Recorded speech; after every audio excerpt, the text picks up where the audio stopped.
سلام و درودی بی پایان به یکایک شما بینندگان عزیز و ارجمند. در برنامه خبری و تحلیلی پیام نیوز شوکتی محمد با شما هستم. حالا توجه کنید به سرخط خبرهای امروزه. ابله به خدمت حربی از 10 فوریه شروع شده است.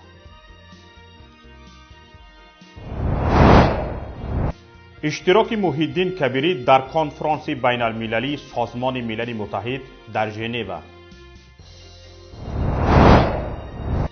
رحمت الله زایروف 10 روزی باقی مانده معرکه انتخاباتی را 10 روزی تبلیغ ضربدار اعلان کرد. نگرانی اسفرگی ها از به قرغیز ها گذشتن سرگهی آب. منابع رادیوی پیام از شروع ابله در گذرگاه های مرزی چند ناحیه ولایت سوخت و فرودگاه خوجند خبر می‌دهند. در پاسگاه های مرزی جوانان سن خدمت حربی یا با پرداخت رشوه مرز را عبور می‌کنند یا از مرز پس گردانیده می‌شوند. یک عنعنه در تاجیکستان رایج است. در هر بخش مقامات وعده بهبودی کردند، حتما آنجا وضع به مراتب بدتر می‌گردد.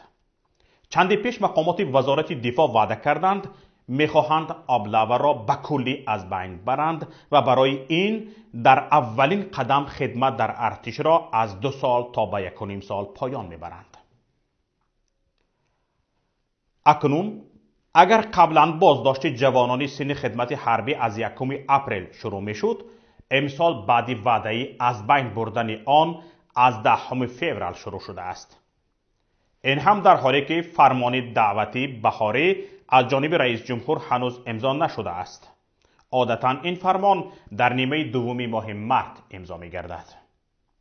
یک منبع از ناحیه مسجد نو خبر داد که در گذرگاه مرزی فاتح آبادی این ناحیه که بیشتر مسافربرهای راهی روسیه از آن عبور می کنند، جوانان سن خدمت حربی را از مسافربرها و تاکسی ها پایان می کنند.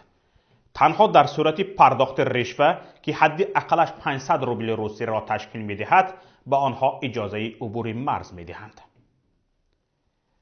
با اطلاع منبع دیگر در گذرگاه مرزی ناحیه اشت، گذرگاه مرزی نوبنیاد نیز همین حال است و شروع از 10 فوریه به بازداشت جوانان سنشان تا 27 ساله شروع کردند. در این ناحیه هم تنها آنهای موفق به گذشتن از مرز می شوند که مبلغ معینی به سرحدبانان پرداخت می کنند. همین از نوعی اشت گید یکم آدمای даже نفس گیراندن نمونیست از این رژیم اما ابله سر شدگی میگوید آدمون همین автомат промсода پول گرفته است، پول گرفته گذرانده است. خدا بزند همه اینا. با واسطه پول برومیز از در حاضر уже همیشه تصادف پیشند ویبور اینا چکو کریس است.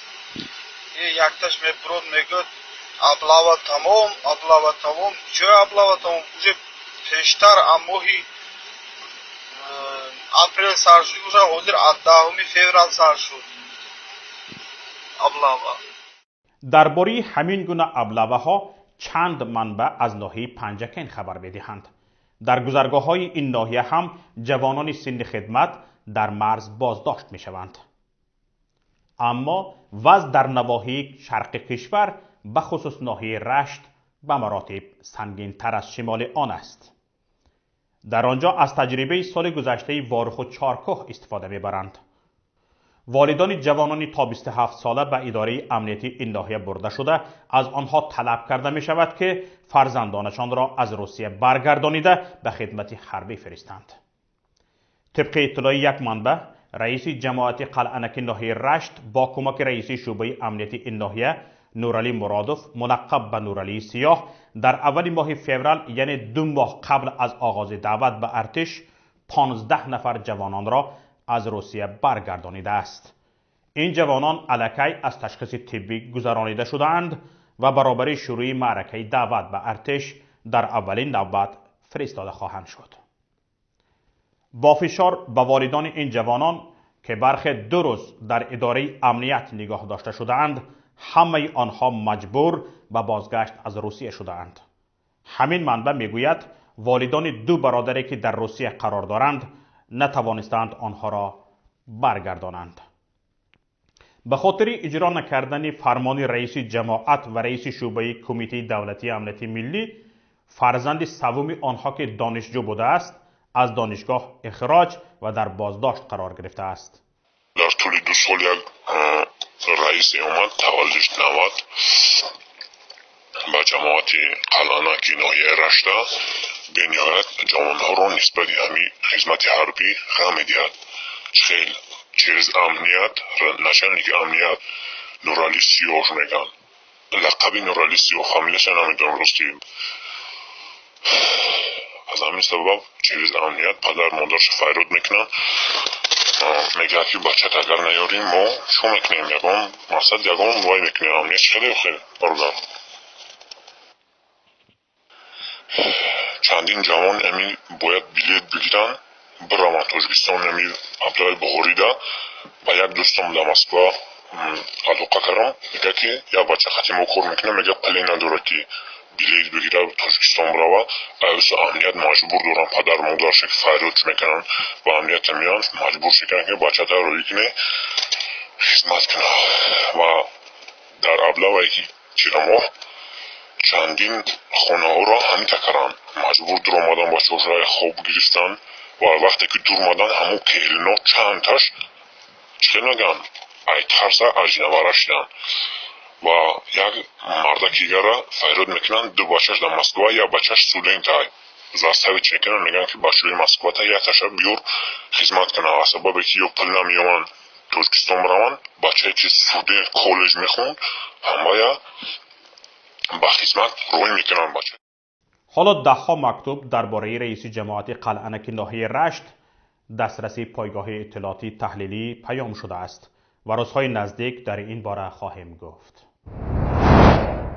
اکنون مختصر چند خبر و رویدادهای دیگر را همکارم صفیه واحدова گزارش می‌دهد. санаҳои 18 ва 19 феврал дар бинои марказии созмони милали муттаҳид дар женева конфронси байналмилалӣ дар мавзӯи ҳимояти ҷавонон аз андешаҳои ифротӣ ва хушунатовар баргузор гардид. дар ин нишаст муҳиддин кабирӣ, раҳбари паймони миллии тоҷикистон, ба намояндагӣ аз созмонҳои ҷамъиятии муҳоҷирини тоҷик дар аврупо ширкат намуд. конфронси мазкур бо ҳамкории муштараки лигаи ҷаҳонии мусалмонон ва созмони милали муттаҳид даъват шуд. қобили зикр аст ки дар кори ин конфронс намояндагони тамоми динҳои иброҳимӣ ширкат намуда роҳҳои пешгирии ифротгароӣ байни ҷавононро муштаракан баҳс намуданд. масъалаи ифротгароӣ байни муҳоҷирин дар аврупо яке аз мавзӯъҳои аслии ин нишаст буд. ҳиҷрати тоҷикон ба аврупо таҷрибаи нисбатан нав буда, пешгирӣ аз тамоюли муҳоҷирини тоҷик ба андешаҳои ифротӣ яке аз вазифаҳои аслии созмонҳои ҷамъиятии муҳоҷирин ба ҳисоб меравад. дар ҳошияи конфронс мулоқот ва дидорҳои мутааddиди раҳбари паймони миллии тоҷикистон бо ҳайатҳо ва меҳмонон сурат гирифт. раиси ҳизби социал-демократи тоҷикистон раҳматилло зоиров, ягона ҳизби ғайрикисагӣ дар кишвар, аз монеагузориҳои суннӣ дар маъракаи интихоботи қарибулвуқӯи тоҷикистон барои ҳизбаш хабар додааст.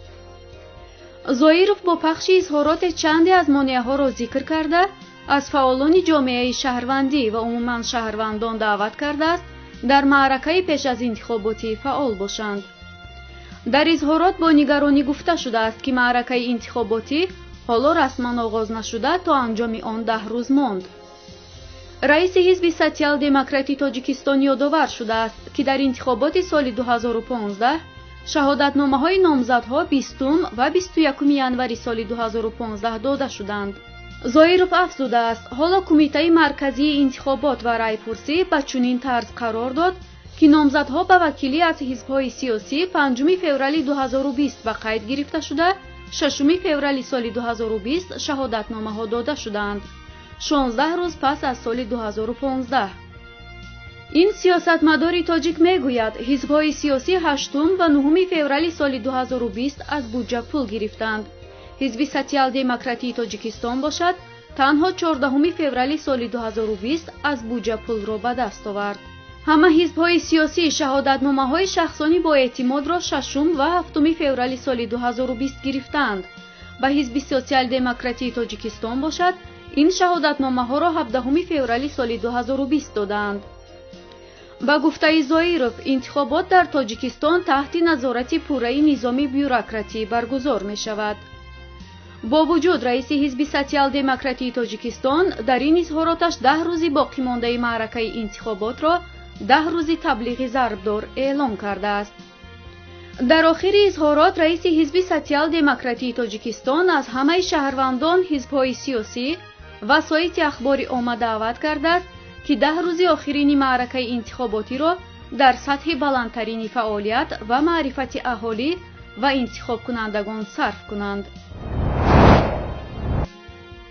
بخش حزب خلقی دموکراتی تاجیکستان در ناحیه شاه منصوری پایتخت نامزدی سعیدزاده دلشاد مراد را چون نامزد به وکیل مجلس وکیلان خلقی شهر دوشنبه پیشنهاد کرده است.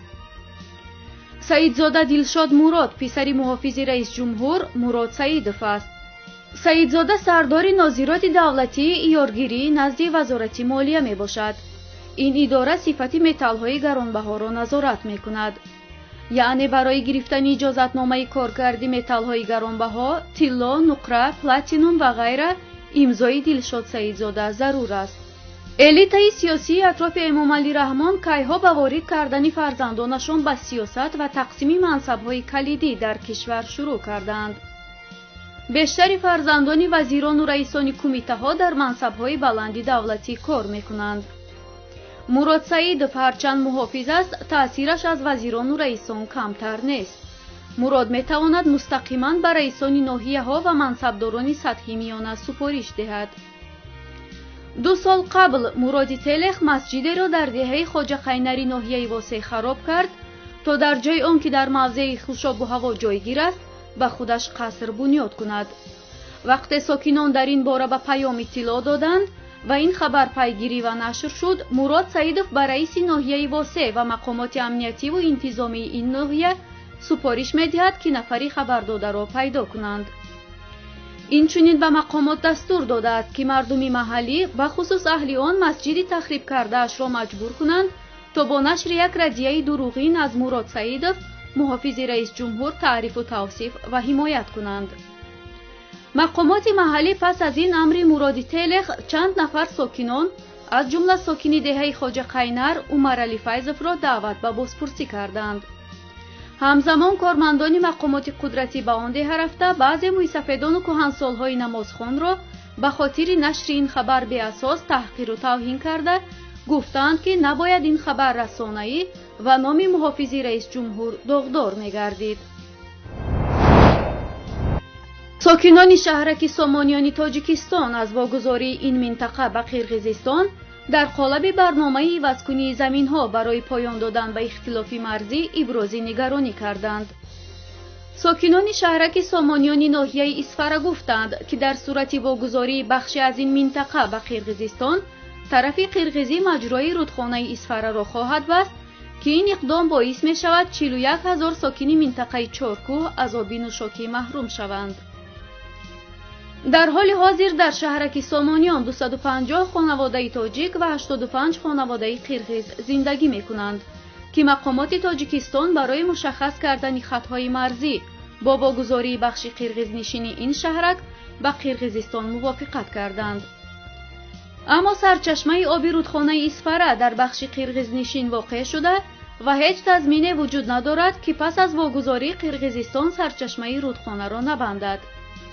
بر اساس توافق اولیه مقامات تاجیکستان و قرقیزستان در نظر است برای پایان دادن به مناقشه‌های مرزی و از انزوا خارج کردن دهه‌های دو جمهوری که در خاک کشوری دیگر واقع شده، زمین‌ها و منطقه‌های بین دو کشور همسایه داد و گرفت شود. آزیا پلوس می‌نویسد تصمیم نهایی جهت داد و گرفت زمین در مذاکرات آینده با حضور نمایندگان دو کشور در شهر بیشکک پایتخت قرقیزستان گرفته خواهد شد. برنامه تحلیلی خبری پیام نیوز به نهایت خود رسید. برنامه‌های دیگری رادیویی ما و مطلب‌های ما را در پایگاه پیام نقطه نت و شبکه‌های اجتماعی پیگیری کنید.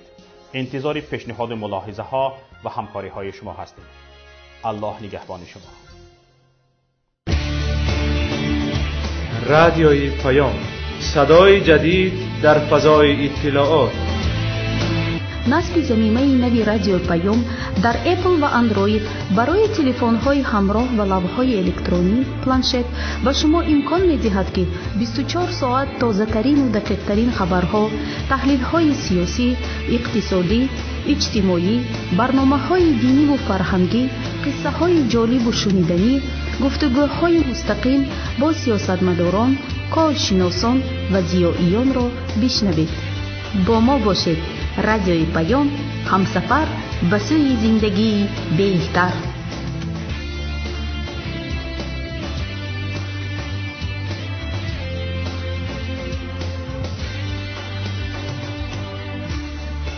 در تمام دنیا روی رسانه اینترنتی رادیو پیام نقطه نت